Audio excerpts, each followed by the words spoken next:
তো কাবিন কত দিব? 10 লাখ। ঠিক আছে। 10 লাখ?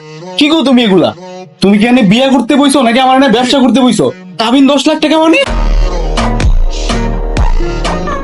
ব্যবসার কি আছে, 10 লাখ কাবিন হয় না? হইতে পারে, কিন্তু তুমি যখন আমার লগে প্রেম করছো তখন তো কইছো টাকা চাই না, শুধু তোমারে চাই। আর এখন বিয়ে করতে বইয়া তুমি কইতাছো কাবিন 10 লাখ টাকা? আগের কথা বাদই দাও, তুমি যে দল সাপোর্ট করতা, ওই যে ব্রাজিল, সে পারে নাই মাঠে, আর তুমি পারবা কিনা খাটে সেটার সন্দেহ।